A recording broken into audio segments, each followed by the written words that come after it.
Welcome back to the Horror Academic, and today we're going to wrap up my Alien box set extravaganza with Alien 4 Resurrection. Now, I'm just going to preface this by saying I was definitely brought up with the adage, if you don't have anything nice to say, don't say anything. So this will be a brief review section. I can't say that this film works for me, and I can't say it worked for me when it was new either.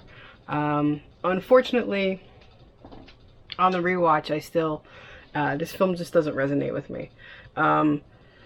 You would think the combined crew of director Jean-Pierre Jeunet and writer Joss Whedon at the beginning of his career would be the chocolate peanut butter mashup that I love, but unfortunately there is something about this film that just doesn't get there for me.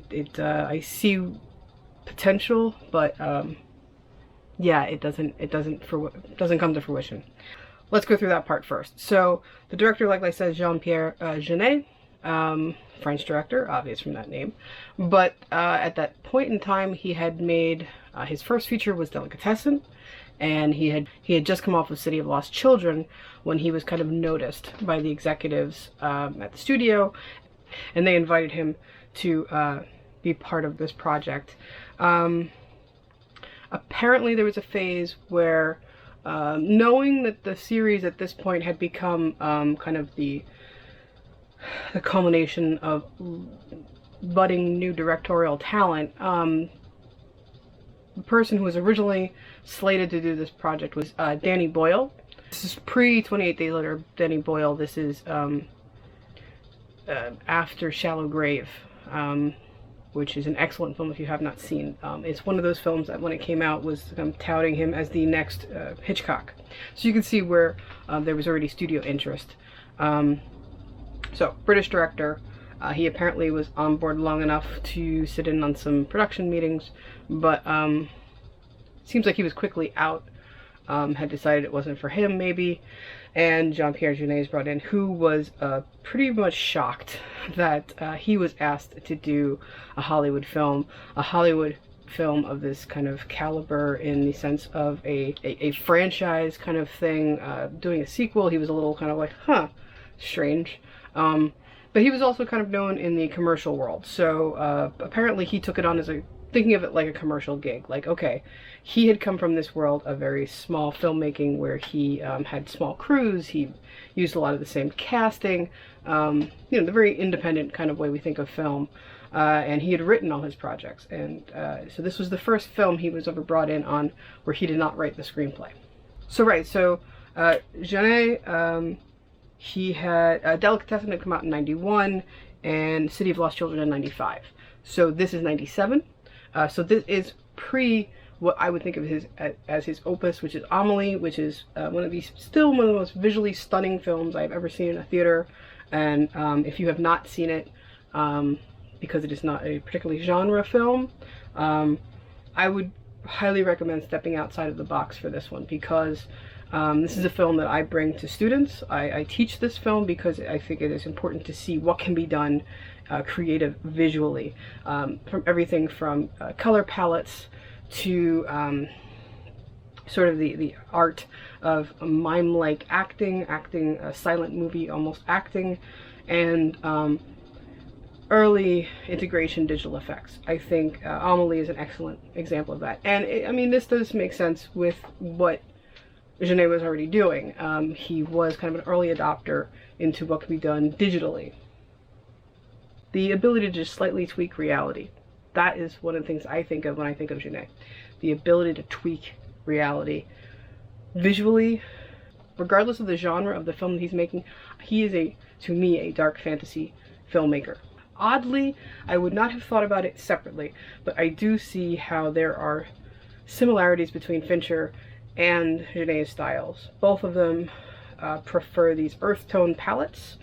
In this particular, in their making of the films and for this series, and both of them like to work with lots of extreme dark shadows, creating contrasts, creating extremely lived-in, desolate environments. working in cavernous environments as well. And I believe those are qualities they have in common, and you can see it in both of these films, 3 and 4. So, like I said, Jeunet did not write this film. This was the first time he came in on a film someone else had written, and that someone else was Joss Whedon. So this is pre-Buffy the Vampire Slayer, the series. Buffy the movie was out. Buffy the movie comes out in 92. The show does not premiere until 97. So the show may have been in pre-production while the film was being made. But knowing that Whedon had to have done the script much earlier in the process, he may have done this project, say, in 95 or 96 to make the screenplay. Listening to him speak about it, he wrote a screenplay because he was approached by the studio. He was a talent that they had kind of seen a spark in and invited to write a screenplay for this. But he, being a fan of the series, knew that, you know, spoiler if you didn't see last episode, Ripley dies at the end. So he made a movie, Sans Ripley. And of course, he gives that to the execs. They say, oh, this is really interesting, we really love it, but where's Ripley? We need Ripley in the story. And he's like, well, didn't you just kill her? So they're like, yeah, but you gotta bring her back. So this is where we are introduced to the idea of cloning. So the first draft, from what it sounds like, did not have Ripley involved, or it might have been a treatment. The inclusion of Ripley, he had to kind of concoct the way to bring her in. And like I said, he was using cloning, and we have this idea of, we now have to show that this is a clone Ripley, so therefore she has to be a complete contrast to what we just saw in the last film. Ways that this is done, first and most obviously, is by her hair. In part 3, because of the colony, she had to shave her head because of lice, and kind of match environmentally with everyone else to not stand out even more than she already did. So here she has long black hair. In the last film, she is dressed essentially in men's clothes, and is the same kind of style as the inmates. Kind of almost like a military baggy greens and browns kind of wardrobe. So here we see her in a very kind of clinging, almost revealing clothing that is kind of bringing to the forefront her gender. We are kind of tugging into curves. It's like a vest-like suit that she's wearing has kind of raises attention to kind of almost openness. So we have this kind of, we're removing the kind of unisex look of Ripley from the past, and we're replacing it with a very feminized image of her. She's also very sleek in this one, where she had always been kind of formless. So we're creating these stark contrasts between the real Ripley of the past and the cloned Ripley. We are now, I have not mentioned, but we are now 200 years into the future of part 3. So there have been scientists who have been sent to where the colony had been, had kind of absorbed some of the DNA. We assume that the project is to bring back the alien, but in the process they are bringing back Ripley. Of course, there's going to be some confusion in this because, like I said, at the end of the film, in part 3, we have the instance of the chest burster. So she knew she was a host, so she had to kind of kill herself to kill what had been a queen growing inside her. So we have the mixed DNA sample that is taken from that site, brought to this new colony that we're at, far out from Earth, and you could see that there have been many attempts. I believe the successful Ripley is try number 8. So and then later in the film we do see those past attempts at various stages and how the DNA had intertwined more between the alien and Ripley into various ways, where some were more dominantly alien, some were more dominantly female, some were more fetus-like in shape, because they never could kind of grow and advance any further. Others kind of seem to come to full fruition, but are so deformed that there's no way it could live on its own. So we know that there's been a process going on. Where we come into the story, this kind of medical ship, which is kind of touted as being a military ship. They're trying to weaponize what they can do with this DNA. So this ship is being boarded by kind of a smuggler pirate ship that is these kind of ragtag crew that has been hired or contracted to bring something to them. So let's stop there to go back to the fact that we're talking about that this is written by Joss Whedon. I believe this came up in our Alien 1 discussion, where Allison was talking about that there are hints of things yet to come. You can see that he is already germinating the idea of Firefly in what we find in this crew that boards the ship that is the Betty. So let me take a moment and get something out of the way. I know a film written by Joss Whedon right now is suspect. And some are going to question me even discussing one of his films. So all I'm going to say on that is we know now things we did not know then. I'm just going to put it out there that there are some artists that make things we enjoy that are bad people. And not all art is created by good people. So while we may know now that there are things about him that are undesirable, that does not change art that is created. It may give us a new lens on that art. I'm not going to counter that, but I am of the opinion that once you make something and it's out there in the world and is a new thing, it is something that now takes form and function by the people who view it and take it in. So Roman Polanski is an awful person. Rosemary's Baby is still an excellent film. H.P. Lovecraft was a deplorable person who made some amazing fiction. I'm going to move forward on, but I wanted to address the fact that, yes, I understand the consequences of who he is today, but who he was then was someone who had made a few leaps and bounds in television and film screenplays and caught the attention of 20th Century Fox. So, thinking of him in the respect of Alien 4, he is the writer, and that doesn't change because of what we know today. You can see here the inklings of what will become Firefly. That is one thing about this film, watching it today, that I did not think then. Obviously, I hadn't seen Firefly when this came out. I saw this film in the theaters. Firefly had not happened yet. Yes, it's a story in outer space. Yes, we're following this band of smugglers, pirates, who come aboard, who have been hired or contracted to do this task, and are here to get their money, their guns for hire, and so we have this archetype of a ragtag crew on a rather beaten, worn ship. Taking it even further, there are similarities in character kind of stereotypes. So in this film, we see Ron Perlman's character, who is very similar to what we will later see in Jane. Gruff, get to the point, guns out, let's just get paid kind of guy. He's a thug. Not the brightest, but he's a thug.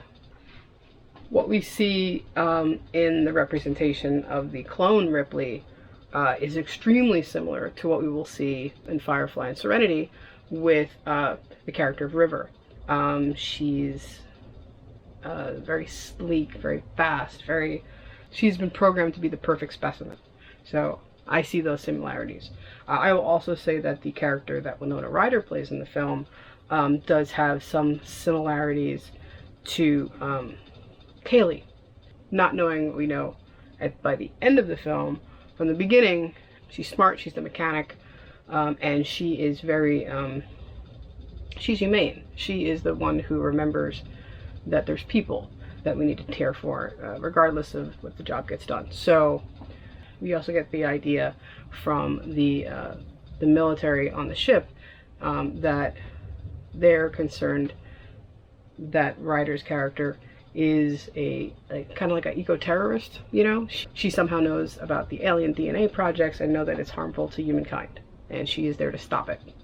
And then in kind of the evolution of what we have seen throughout the kind of the trilogy before this, with Ripley's kind of fear of androids that comes about from the first film, and by the second she starts to realize that there's progress, they could be helpful to mankind.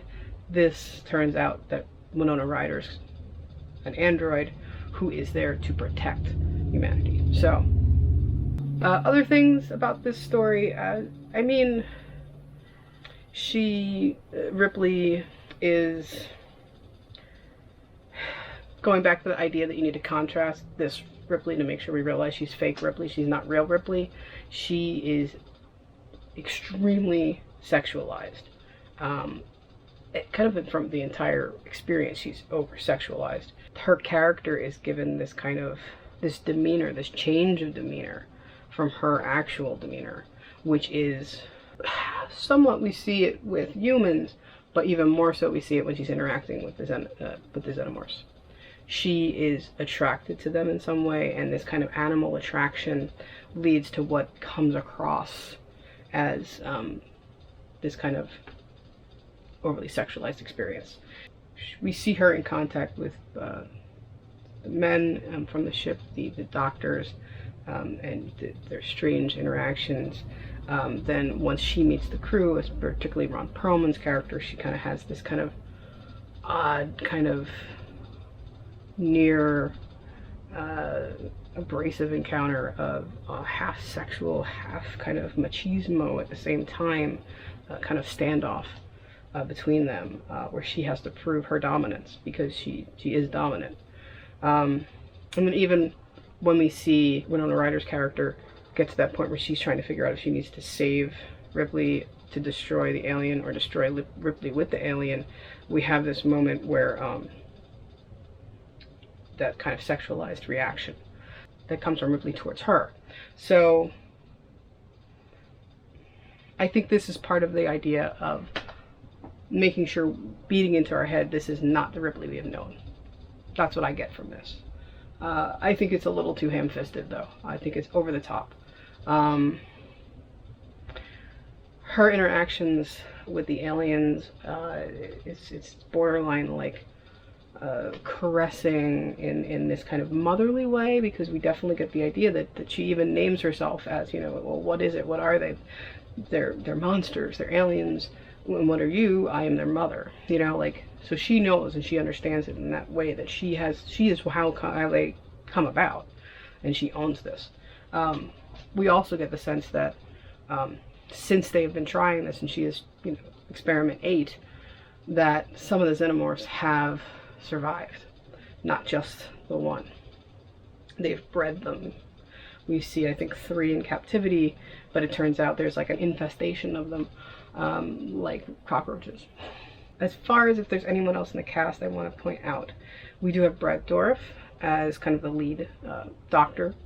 Brad Dourif, of course, horror fans probably first know him really for being the voice of Chucky, but of course he is also Wormtail in the Lord of the Rings film. We also have, like I said, Ron Perlman, who of course I think everyone will know, not just from City of Lost Children, how Jean-Pierre Jeunet brings him in, but also, you know, Hellboy, so many films, Pacific Rim, just off the top of my head, but he has become kind of like a action genre kind of fixture.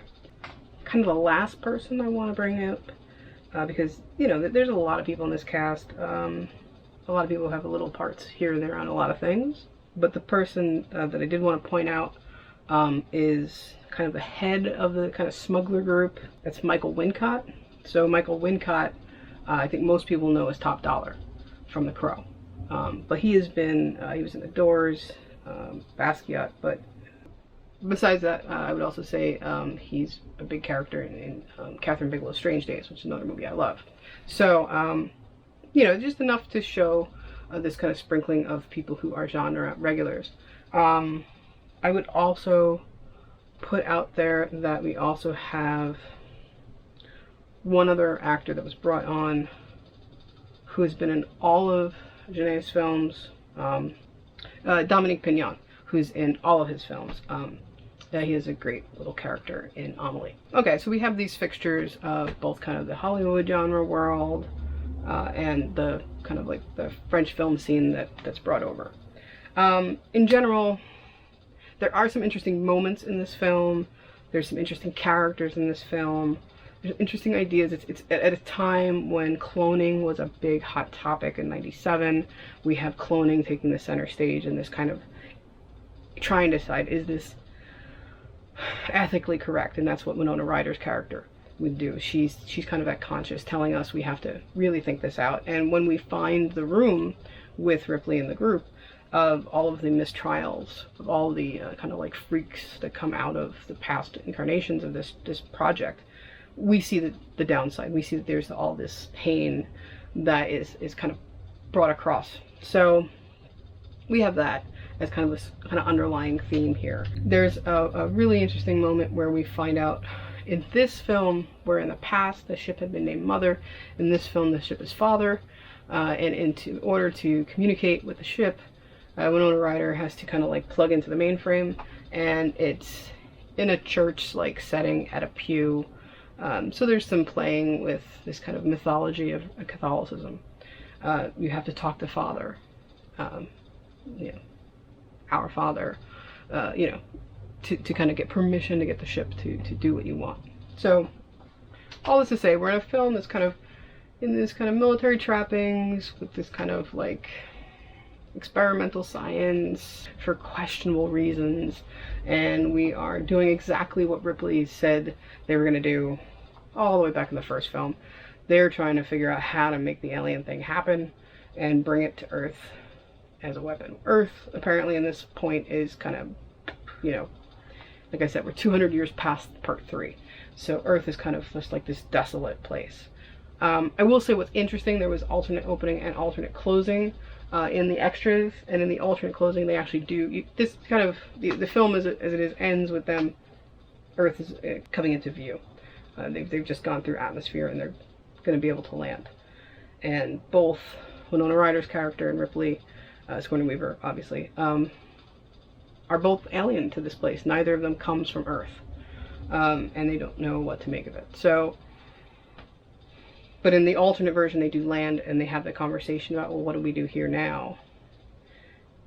From this kind of bombed out desert that it turns out is looking over the kind of destroyed city of Paris, or, you know, in various stages of disarray Paris. So it has a very kind of Planet of the Apes ending there, which is kind of scaled back in the theatrical version. So what does work in this film? Well, what does work in this film, just like all the other versions of Alien, is the visuals. We have amazing creature effects. We have wonderful special effects crews who put this together. The same people who have been working on these since part 2 are now kind of like the guys who made Alien 3. Those effects guys are now, you know, like they're again coming back to do this one. So we have this kind of, they're every time trying to up what the alien looks like, let the alien evolve because time has passed. So you have these wonderful things that come out of that, and how much better they look, how they can integrate some CG work in, so that the big thing that they discuss in the extras is the idea of now we can see the legs of the alien, because it's not just a guy in a suit all the time. Yes, there's a guy in a suit for the majority of the film, but there's just enough integration when there's things that they could not do from physical effects. That saying, this is a physical effects heavy film with smattering of digital integrated in.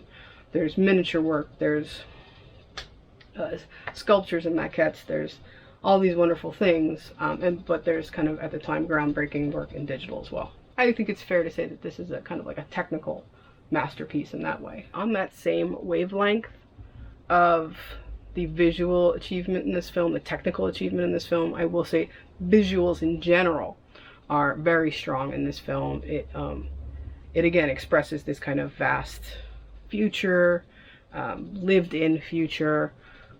You know, we're definitely combining the styles of kind of the Hollywood crew that's working on the film, which has been integrated with the French crew that Jeunet brings in, that know his style and his workings. And you can definitely see moments that are his moments. You can see, like I said, he works in these particular color schemes. He works in this kind of strong, stylized way. And one of the kind of key moments that is kind of like his trademark is there is, so what the smugglers had been bringing to the ship was a crew that had been in cryo chamber.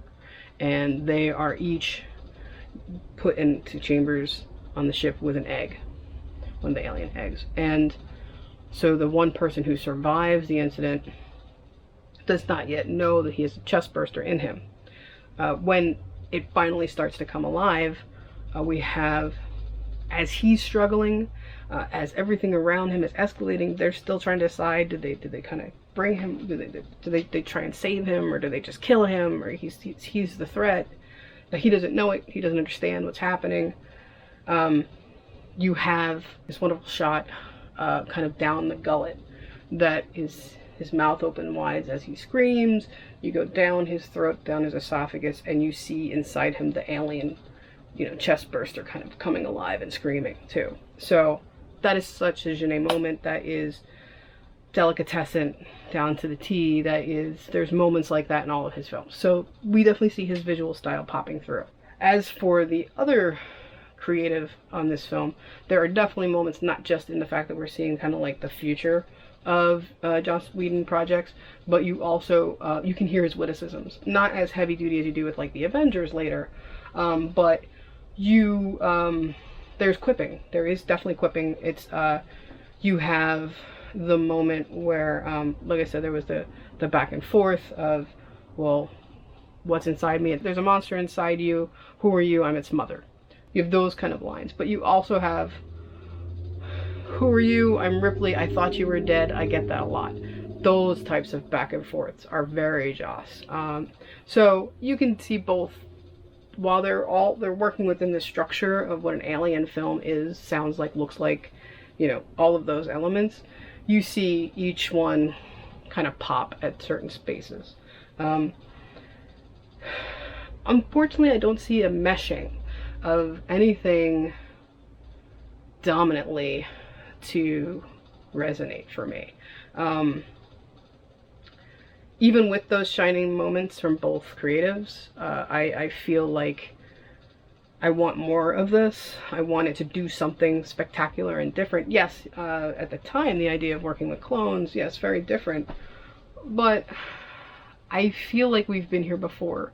I feel like this movie doesn't add anything in sci-fi, horror, action, all of the possible genres that could stand alone. That is the problem I think I have with this, where Alien and Aliens are both part of a series or standalone films. Alien 3 is on that cusp. It wants to be there, but it doesn't quite make it for me. Alien 4, not that it comes off, not that it's not made well, but it almost could be like episodic, like a TV movie, or there's something just, it doesn't make it big enough for me. So unfortunately, I find it to be an unsuccessful film in that way. Not to say that it's not well made, like I said.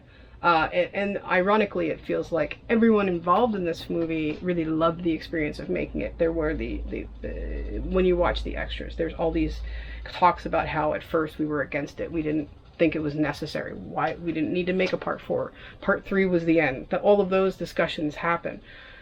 But once we get past that and they start making the film, everyone seems genuinely in love with the project. So you can't even say that this is a film that has kind of those, too many chefs problem where, they're not meshing, they're not working together well. There's even mention of, once Jeunet is determined to be the director, he is then able to sit down with Joss Whedon and go over the script together and make some little tweaks in here so he can bring his own ideas to it. But everyone loves the Joss Whedon script when it first comes to them. Everyone loves the visual ideas that Jeunet brings to the project. So it's not like there's warring factions. There's no kind of diva kind of syndrome going on here where someone is so overbearing that the crew can't come together to work together. It's not one of those. So I'm not quite sure what's missing. I'm not quite sure. I can't quite put my hand on what, like, I have a hard time keeping my attention in this film. I have a hard time seeing kind of the grand scheme of this being that important of a story. But I definitely agree that, and one thing that does seem to be in all of the extras, this idea of several people say, well, I'd like there to be one more film that wraps it all up, because where people felt like part 3 had wrapped up a trilogy, part 4 proved that it was truly a franchise at this point, but just kind of puts a comma instead of a period. Like, and there might be more. So perhaps that is part of my issue, where I want this to resolve everything Alien, and it doesn't. It just brings new questions, and maybe answers those. 2 more things I'll discuss. One is definitely that there is the birthing of this new alien hybrid. So you have all of the xenomorphs who are kind of slightly evolved that are running around the ship.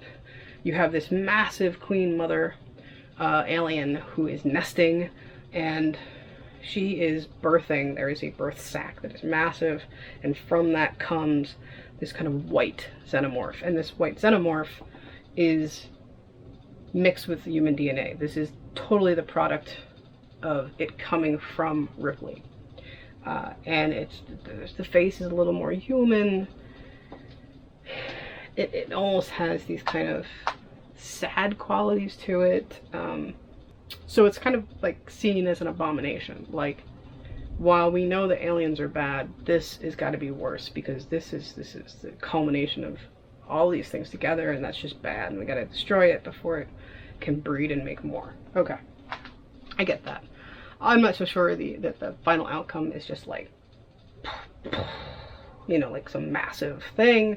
It's just, okay, so there's a white xenomorph now that has some Ripley DNA in it. Got it. There's a moment where Ripley, because Ripley throughout it is partially sided with the xenomorphs. She, yes, she knows that she needs to destroy them, but she also kind of feels a kinship with them. Like she says, she identifies as their mother. There's a point where she kind of gives up running away and lets herself kind of fall into their den. And it's this large, I think it's one of the effects artists mention it as the sniper, as the snake pit kind of environment, and viper pit. And it's just this kind of writhing sea of xenomorphs. And it's just kind of tails everywhere, and kind of hints. And I mean, it seems like it was a massive undertaking, and it's like something like 25 people underneath it, puppetry, you know, making this thing move and undulate and accept her as part of it, and she sinks into it. And it kind of like sums up to me my issue with this kind of over-sexualization of Ripley, where she has become a creature and she's not of you know, humanity anymore. And why this all has to be part of like a sexual state, I'm not quite sure, but it's that animal nature, I guess, is what we're kind of zoning in on at this point. I don't think we get much of a payoff from this either. Okay, now we know where they're nesting, but nothing really comes of that. We just know that Ripley is accepted to be part of it. There's so many points where I think they're introducing interesting, what could be interesting things, but not kind of taking it to that next level. I think our kind of like the sci-fi at this point is starting to, you know, like kind of take a back seat. So, yeah, there's all these things that the effects artists can go crazy on, but I don't know if the film takes advantage of them in the story, I'll put it that way. So, let's see. What else did I want to say?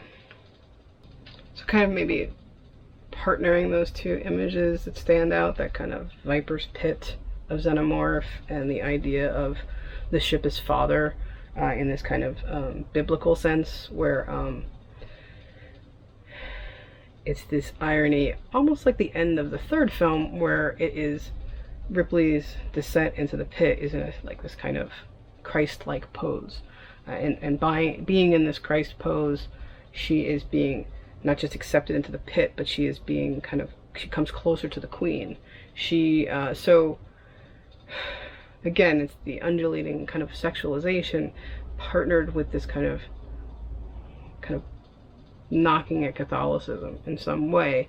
Like I said, I mean, accessing the ship is through this kind of church-like scene where it is the Bible itself that you kind of communicate with. So perhaps those are the two things at play here, is this overt sexuality kind of coming against the, like, if that's, you know, the animal instinct, and then kind of religion as its counterpart. The cold, harsh ship is kind of Catholicism. We're playing with things. I'm not sure if we bring them to fruition, though. There were a lot of interesting things. One thing that I thought, when Sigourney Weaver is kind of speaking to execs about them even thinking about making a part 4, when they first come to her about, we're going to make a part 4, and we need you to be part of it. And she has kind of said that she saw part 3 is her exit, and her exit is to kind of, she uses the word liberate the series, liberate the franchise, and liberate Ripley from it. So now you don't need Ripley anymore. Ripley had her trilogy, her story told. Alien can be anything. It doesn't need her anymore. So that's probably where I'm kind of most in tune here.